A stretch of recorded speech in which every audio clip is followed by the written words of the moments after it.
This is the first looks video of the new St. Victor in 9mm. This is not a full review, this is just the first looks video. I don't have enough rounds to this quite yet to do the full review to give you guys my exact thoughts on the gun and how it functions. This is just me going over all the details, the specs, and doing my first mags through this thing.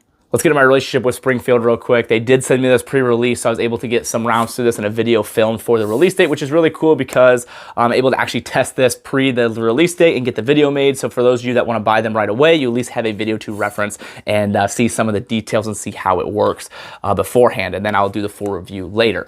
So I appreciate them for that. Now let's get into the full video and go over all the specs with this. Now the first thing you're going to notice is this looks really similar to your St. Victor in 5.56, which I think is really cool. So those of you that have St. Victor already, you're already going to be really familiar and comfortable with this. Same handguard, same enhanced trigger, same backup sights. So a lot of this is going to feel very comfortable to you. My goal is to set both of these guns up very similar, like with the same flashlight setup and a similar optic. I'm not going to add the magnifier because it's 9mm, but the goal is to kind of keep these very similar because they are so close from stock. Now, the first thing you're going to notice, you're going to come with backup sights or just primary sights if you're going to run this without an optic. And I really like guns that do that because out of the package, you can buy this and actually be able to use this. Some guns come with absolutely nothing up top. With these, you can at least start shooting this. You don't have to buy an optic if you don't want to. And the backup sights are decent. They're not great. They're not the best thing in the world, but they're definitely usable and they will work if you don't have the money to add anything extra right yet.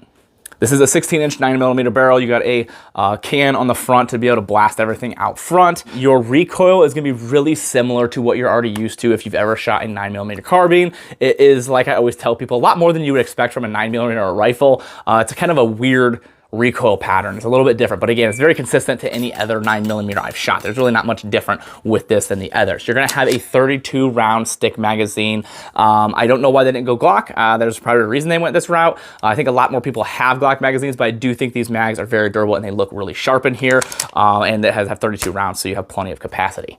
Moving back a little bit, you have an enhanced flat face trigger on here, so it is a little bit nicer than your mil-spec triggers. You have B5 systems, furniture here in the back, and your grip. One nice little feature that I noticed, they have ambidextrous safety selector, and it is a 45-degree throw, which I think is a really nice addition to this. It's different than what I have here on this one that does not ambidextrous, and it's not 45 degrees. So I really like that they added that with this one.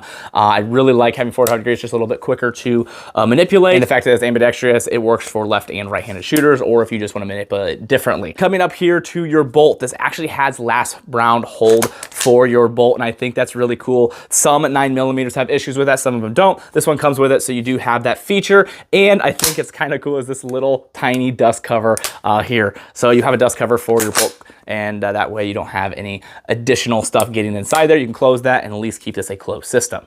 You have QD points all around this right here in the end plate. You have them in the furniture. The only other place you'll want to add one is up here up front, so you can run your sling if you want to have a 2-point. I put a red dot on this. When I did the first looks video, or the very first mag video, I ran it with the iron sights just because I wanted to see it right out of the box, and then I added the optic. I've shot about 60 to 70 rounds through this gun, so not very many. I'm just breaking it in. But again, this is just the first looks video just to give you guys my initial thoughts on the gun and give you really the details of it. So I'll be shooting a lot more rounds through this, and I'll be doing a full review on it, but let's get right into that video in the first shots, and we'll go from there. Hey guys, out here with the brand new St. Victor in 9mm from Springfield Armory. Gonna be doing our first mags through it and testing it out, but let's go ahead and do some rounds through this. This runs off of a stick magazine. This is a 32 round mag. Let's go ahead and do the first shots and see how it works.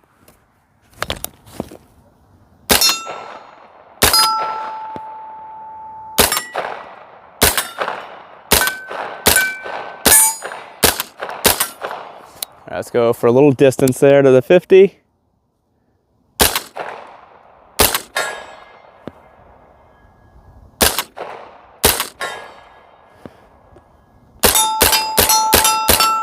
A couple more.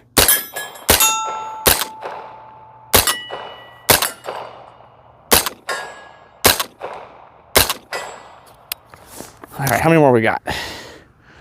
A handful.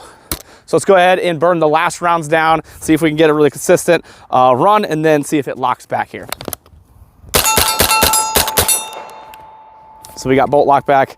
So a nice little feature in this, having that, but ran flawlessly. Gonna be doing a lot more testing with this. Gonna throw an optic on this and have a lot more fun with it, maybe a flashlight and everything else. But think it looks really sharp. You're looking at $1,300 from Springfield.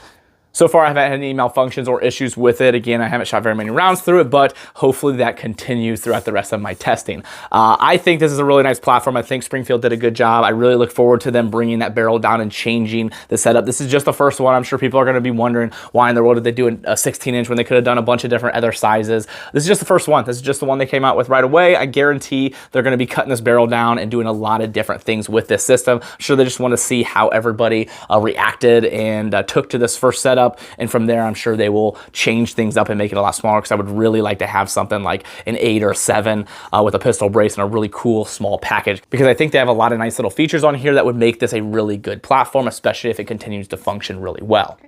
I'm pretty happy with what Springfield has been doing lately. They've been coming out with a decent amount of stuff, so the quantity of stuff they're coming out with is a lot, and it is actually good quality stuff as well. So they're not just pumping out a ton of things that don't work. Everything so far that I've gotten to test seems to be working very well, so I'm excited to continue testing this one and see where this one goes. If you guys have any questions for the full review, please let me know, and I'll try to get those questions answered in that video. It shouldn't take me too long, because I'm sure I'm going to be taking this out quite a bit and testing it to see how it functions. I personally like to get guns up to at least 1,000 rounds before filming a full review, so hopefully we'll get to that as quick as possible so I can get that video out to you guys. But yes, please put any kind of questions you guys have down in the comments, and I will try to answer those specific questions into the actual video. That way you aren't left with trying to figure out that question, and I'll hopefully answer all that in the video.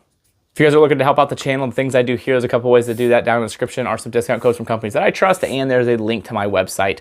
A couple companies that support me and the things I do here are Howitzer and Brownells. Howitzer is a clothing brand that makes a ton of things like t-shirts, these flannels, pants that I'm actually wearing right now, socks, shoes, everything else. They make a ton of stuff, and they donate 5% of proceeds to charity, which is really cool. They've donated a ton of money. And then Brownells, you can use code TA10 to save 10% off orders of $150 or more. Great group of guys, very good company, and I really appreciate all the support they show me. And I thank you guys all for being here and watching my stuff and all the support you guys show me, and I appreciate you all. Thank you so much.